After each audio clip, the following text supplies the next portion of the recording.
सबकी खैर, ना किसी से दोस्ती और ना किसी से बैर। कबीर कहे कमाल को दो बात सीख ले, कर साहिब की बंदगी और भूखे को अन्न दे।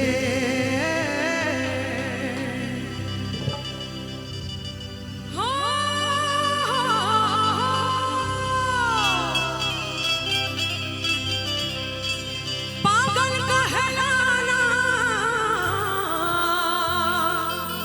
पागल कहलाना, पागल कहलाना रे लोगवा, पागल कहलाना के हम ता नैहर के पानी रसीले के लोगवा, पागल कहलाना के हम ता नैहर के पानी रसीले के लोगवा, पागल कहलाना।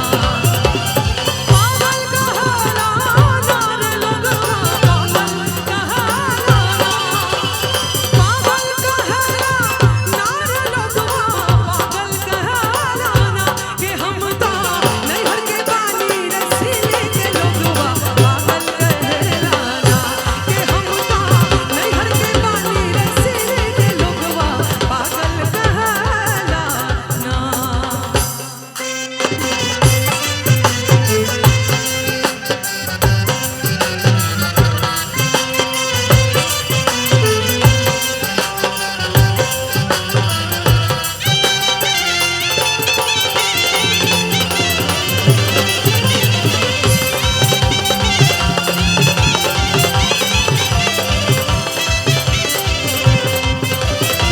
बारह गज के चोली सिहोनी, 60 गज की साड़ी,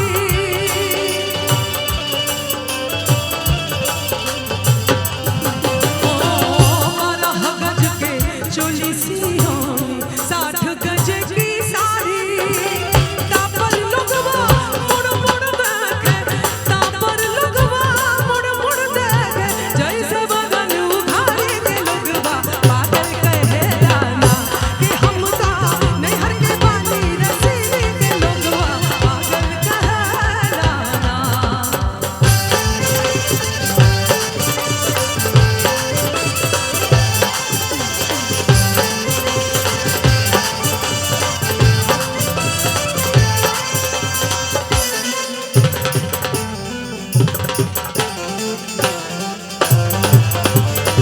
डोलिये में आईनी, डोलिये में गईनी, डोलिये में हो गए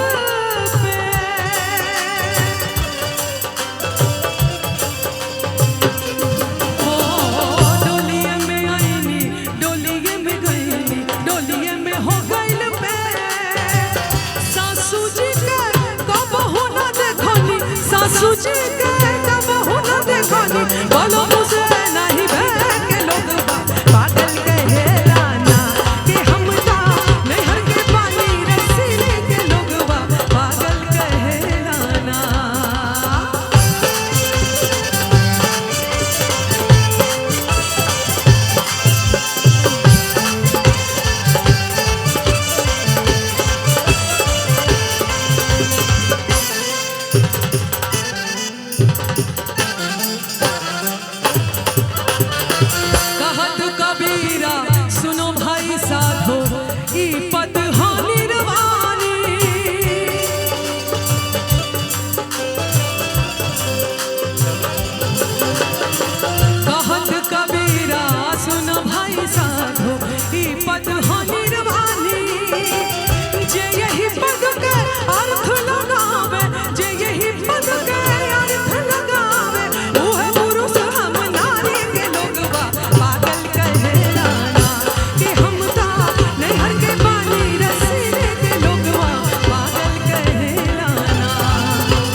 धन्यवाद।